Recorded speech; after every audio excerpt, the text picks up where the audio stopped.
मोमिनो, जो पाकीज़ा और उम्दा माल तुम कमाते हो और जो चीजें हम तुम्हारे लिए जमीन से निकालते हैं उनमें से अल्लाह की राह में भी खर्च करो, और बुरी और नापाक चीजें देने का कस्द न करना कि अगर वो चीजें तुम्हें दी जाएं तो बजुज इसके कि लेते वक्त आंखें बंद कर लो, उनको कभी न लो। और जान रखो कि अल्लाह बेनियाज है, खूबियों वाला है। शैतान तुम्हें तंगदस्ती का खौफ दिलाता और बेहयाई के काम करने को कहता है, और अल्लाह तुमसे अपनी बख्शिश और रहमत का वादा करता है, और अल्लाह कुशाइश वाला है, सब कुछ जानने वाला है। वो जिसको चाहता है दानाई बख्शता है, और जिसको दानाई मिली बेशक उसको बड़ी नेमत मिली। और नसीहत तो वही लोग कबूल करते हैं जो अक्लमंद हैं। और तुम अल्लाह की राह में जिस तरह का खर्च करो या कोई नजर मानो, अल्लाह उसको जानता है, और जालिमों का कोई मददगार न होगा। अगर तुम खैरात जाहिर करके दो तो वो भी खूब है, और अगर पोशीदा दो और दो भी जरूरतमंदों को तो ये तुम्हारे लिए बेहतर है, और इस तरह का देना तुम्हारे गुनाहों को भी दूर करेगा, और अल्लाह को तुम्हारे सब कामों की खबर है। ए नबी सल्लल्लाहु अलैहि वसल्लम, तुम इन लोगों की हिदायत के जिम्मेदार नहीं हो, बल्कि अल्लाह ही जिसको चाहता है हिदायत बख्शता है। और मोमिनो, तुम जो माल खर्च करोगे तो उसका फायदा तुम्ही को है, और तुम तो जो खर्च करोगे अल्लाह की खुशनुदी के लिए करोगे, और जो माल तुम खर्च करोगे वो तुम्हें पूरा पूरा दे दिया जाएगा और तुम्हारा कुछ नुकसान नहीं किया जाएगा।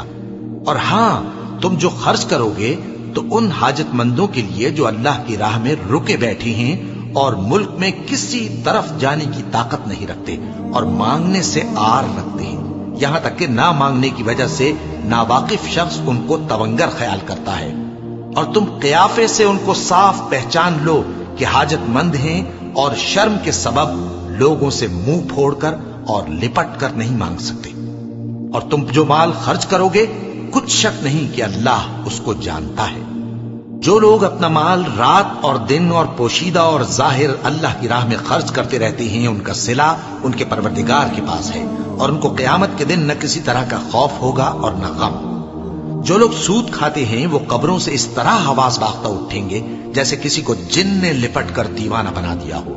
ये इसलिए कि वो कहते हैं कि सौदा बेचना भी तो नफे के लिहाज से वैसा ही है जैसे सूद लेना, हालांकि सौदे को अल्लाह ने हलाल किया है और सूद को हराम। तो जिस शख्स के पास अल्लाह की नसीहत पहुंची और वो सूद लेने से बाज आ गया, तो जो पहले हो चुका वो उसका, और क़यामत में उसका मामला अल्लाह के सुपुर्द। और जो फिर लेने लगा तो ऐसे लोग दोज़खी हैं कि हमेशा दोज़ख में जलते रहेंगे। अल्लाह सूद को नाबूद यानी बेबरकत करता और खैरात की बरकत को बढ़ाता है, और अल्लाह किसी नाशुक्र गुनाहगार को दोस्त नहीं रखता। जो लोग ईमान लाए और नेक अमल करते और नमाज पढ़ते और ज़कात देते रहे, उनको उनके कामों का सिला अल्लाह के यहां मिलेगा, और क़यामत के दिन उनको न कुछ खौफ होगा और न वो गमनाक होंगे। मोमिनो, अल्लाह से डरो, और अगर ईमान रखते हो तो जितना सूद बाकी रह गया है उसको छोड़ दो। फिर अगर ऐसा न करोगे तो तुम अल्लाह और उसके रसूल की तरफ से ऐलान जंग सुन लो, और अगर तौबा कर लोगे और सूद छोड़ दोगे तो तुमको अपनी असल रकम लेने का हक है, जिसमें न औरों का नुकसान और न तुम्हारा नुकसान। और अगर कर्ज लेने वाला तंगदस्त हो तो उसे कुशाइश के हासिल होने तक मोहलत दो, और अगर ज़रे कर्ज बख्श दो तो वो तुम्हारे लिए ज्यादा अच्छा है, बशर्ते के समझो।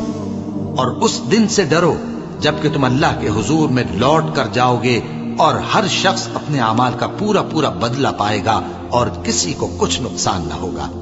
मोमिनो, जब तुम आपस में किसी मियाद मुअय्यन के लिए कर्ज का मुआमला करने लगो तो उसको लिख लिया करो, और लिखने वाला तुम में किसी का नुकसान न करे बल्कि इंसाफ से लिखे। नीज लिखने वाला जैसा अल्लाह ने उसे सिखाया है लिखने से इनकार भी न करे और दस्तावेज लिख दे। और जो शख्स कर्ज ले वही दस्तावेज का मजमून बोलकर लिखवाए, और अल्लाह से कि उसका मालिक है खौफ करे, और ज़रे कर्ज में से कुछ कम न लिखवाए। और अगर कर्ज लेने वाला कम अक्ल या ज़ईफ हो या मजमून लिखवाने की काबिलियत न रखता हो, तो जो उसका वली हो वो इंसाफ के साथ मजमून लिखवाए, और अपने में से 2 मर्दों को ऐसे मामले के गवाह कर लिया करो। और अगर 2 मर्द न हो तो 1 मर्द और 2 औरतें, जिनको तुम गवाह पसंद करो काफी है कि अगर उनमें से एक भूल जाएगी तो दूसरी उसे याद दिला देगी, और जब गवाह गवाही के लिए तलब किए जाएं तो इनकार न करें, और कर्ज थोड़ा हो या बहुत उसकी दस्तावेज के लिखने लिखाने में सुस्ती न करना। ये बात अल्लाह के नजदीक निहायत करीन इंसाफ है, और शहादत के लिए भी ये बहुत दुरुस्त तरीका है। इससे तुमको किसी तरह का शक व शुबा भी नहीं पड़ेगा। हाँ, अगर सौदा दस्त बदस्त हो जो तुम आपस में लेते देते हो, तो अगर ऐसे मामले के दस्तावेज न लिखो तो तुम पर कुछ गुनाह नहीं। और जब खरीद और फरोख्त किया करो, मसलन जमीन जायदाद की, तो भी गवाह कर लिया करो, और कातिब दस्तावेज और गवाह मामला करने वालों का किसी तरह का नुकसान न करें। अगर तुम लोग ऐसा करो तो ये तुम्हारे लिए गुनाह की बात है, और अल्लाह से डरो और देखो कि वो तुमको कैसी मुफीद बातें सिखाता है, और अल्लाह हर चीज से वाकिफ है। और अगर तुम सफर पर हो और दस्तावेज लिखने वाला न मिल सके तो कोई चीज रहन बाकब्जा रखकर कर्ज ले लो, और अगर तुम में से कोई दूसरे को अमीन समझे यानी रहन के बगैर कर्ज दे दे तो अमानतदार को चाहिए कि साहिब अमानत की अमानत अदा कर दे, और अल्लाह से जो उसका परवरदिगार है डरे। और देखना, शहादत को मत छुपाना, जो उसको छुपाएगा वो दिल का गुनाहगार होगा। और अल्लाह तुम्हारे सब कामों से वाकिफ है। जो कुछ आसमानों में और जो कुछ जमीन में है सब अल्लाह ही का है। तुम अपने दिलों की बात को जाहिर करोगे तो, और छुपाओगे तो अल्लाह तुमसे उसका हिसाब लेगा। फिर वो जिसे चाहे मगफिरत करे और जिसे चाहे अजाब दे, और अल्लाह हर चीज पर कादिर है।